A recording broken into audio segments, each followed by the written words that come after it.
नमस्कार, मैं हूं विनय सिंह। आपका बहुत बहुत स्वागत है। आज हम बात करेंगे जेएसएससी पर आगे क्या रणनीति बन रही है। जेपीएससी ने भी अब वैकेंसी लाना शुरुआत कर दिया है, आंसर की देना शुरुआत कर दिया है और इसके साथ साथ जेएसएससी ने अपनी पहली जो ज्वाइनिंग है वो टीचर परीक्षा पे करवा रही है। लगभग एक सप्ताह पहले हमने नया कैलेंडर की बात की थी और उसमें यही पहली मुद्दा था जिस पर अब 26,001 टीचर नियुक्ति की बहाली हो जाएगी। रिस्पॉन्स की जारी कर दिया गया है।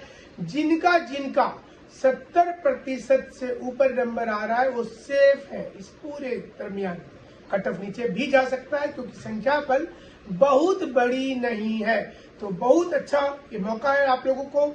पारा शिक्षकों का आकलन परीक्षा भी का रिस्पॉन्स किया गया है। देखिए जल्दी जल्दी जेएसएससी, जैक और तीसरा जेपीएससी तीनों ने मिलकर के जल्दी जल्दी शुरुआत कर दिया है। स्टूडेंट के दिमाग में ही है कि उनको नौकरी जल्दी से मिल जाए, छुटकारा मिले बाकी चीजों से। लेडी सुपरवाइजर पर अभी भी बहस जारी है।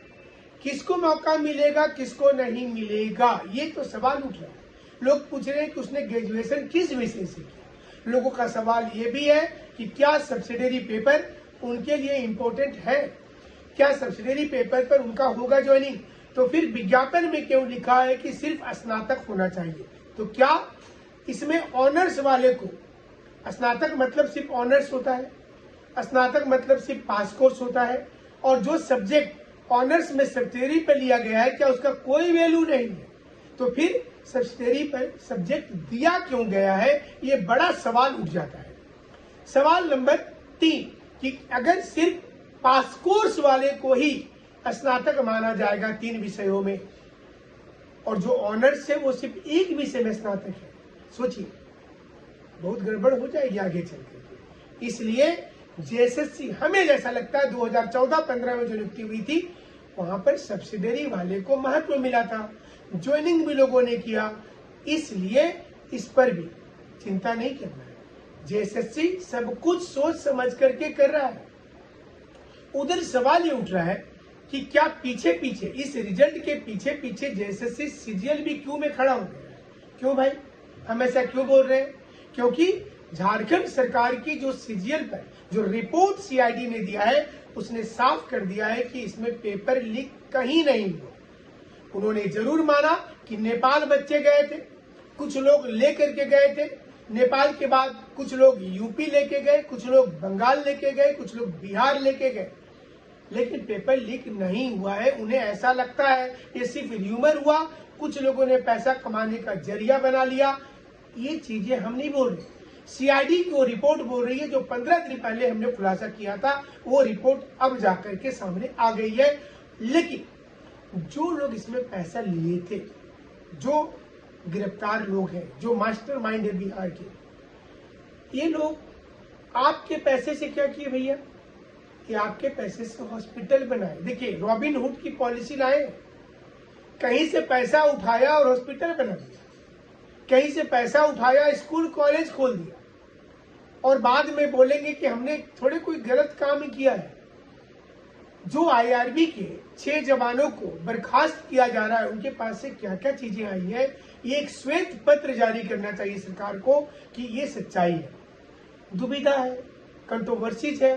अब देखिए पूरी परीक्षा पर सवाल नहीं उठ रहा, सवाल ये उठ रहा है कि जो लोग चोरी किए हैं, जो लोग चीटिंग किए हैं, जो लोग पेपर लीक की संलिप्तता में पाए गए हैं, उनके ऊपर क्या कार्रवाई हुई। और पहला जो फर्स्ट जेएसएससी सीजीएल का जो पेपर लीक हुआ था जनवरी वाला मॉडल, उस पर अभी तक क्या हुआ। कोर्ट ने इस पर सवाल तो पूछा था और उसका उत्तर अभी तक सामने नहीं आया। देखिए इसलिए कंट्रोवर्सी जा रहा है।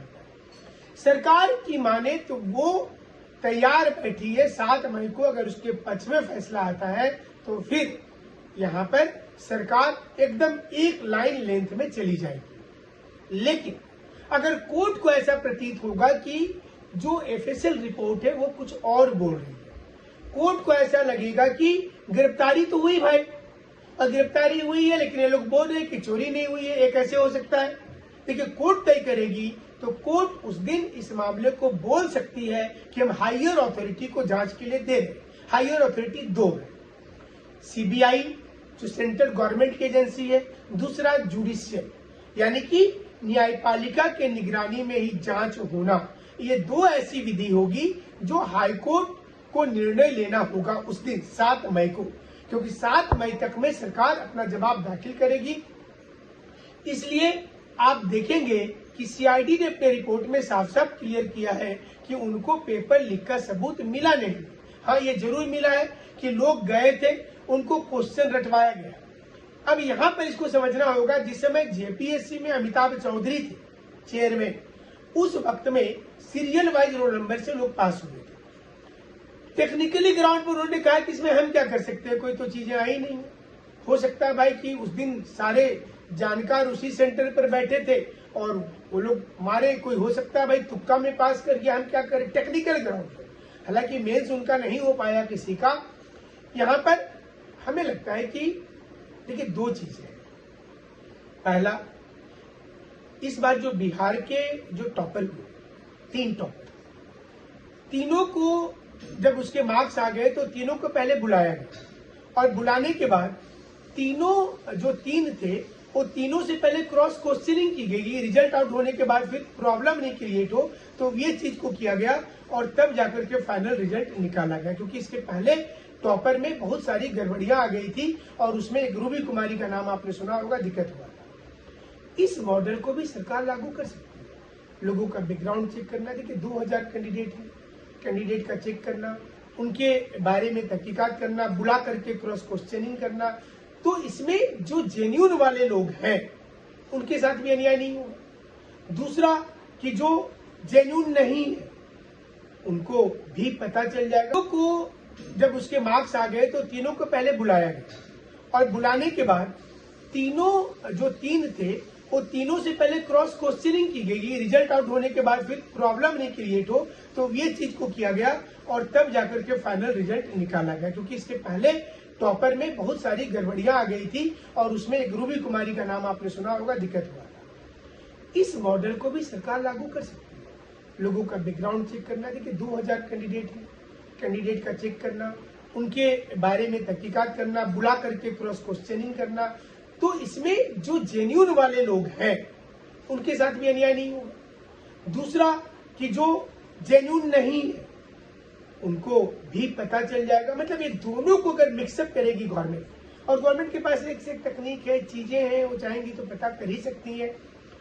मतलब थोड़ा वक्त लगे बट जेन्युइन वाले के साथ भी धोखा नहीं हो।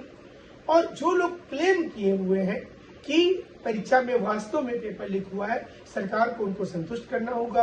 अगर हुआ है तो आप जांच करवा लीजिए बड़ी एजेंसी से, वहां से भी पता चल जाएगा। इतना दिन स्टूडेंट इंतजार किए हैं, एक आध महीना और कर लेंगे। कोर्ट को चाहिए कि इस मामले में, हालांकि कोर्ट को कुछ बताने की जरूरत नहीं है, भारत में कोर्ट और न्यायपालिका इतनी बड़ी हो गई है कि आपने निशिकांत दुबे जी का बयान देखा होगा कि संसद को रखने का जरूरत नहीं है, विधानसभा को रखने का जरूरत नहीं है, सारा कुछ अब कोर्ट तय करेंगे। लेकिन ऐसा क्यों होता है?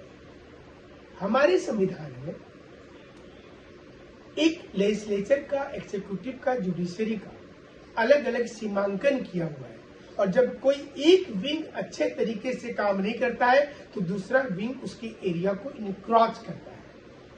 कोर्ट भी नहीं चाहती है कि हम आपके एरिया में आए, लेकिन जिस प्रकार से पिछले 20-30 वर्षों में लोगों ने अपने फायदे के लिए कानून बनाया, उसे लेकर कोर्ट एक्टिव हो गया, इसको जुडिशियल एक्टिविज्म कहते हैं। और ये एक लंबी बहस है कि कहां पर कोर्ट इंटरफेयर करेगा, कहां नहीं करेगा। इंदिरा गांधी के समय से लेकर के अब तक ये चला आ रहा है और ये एक अलग पॉलिटिकल मुद्दा भी हो जाता है। लेकिन न्यायपालिका पर कोई टिप्पणी नहीं कर सकता, क्योंकि न्यायपालिका ने राष्ट्रपति को जब बांध दिया, गवर्नर को बांध दिया, तो आप समझ सकते हैं कि न्यायपालिका की कितनी ताकत यहाँ पर हो रही है।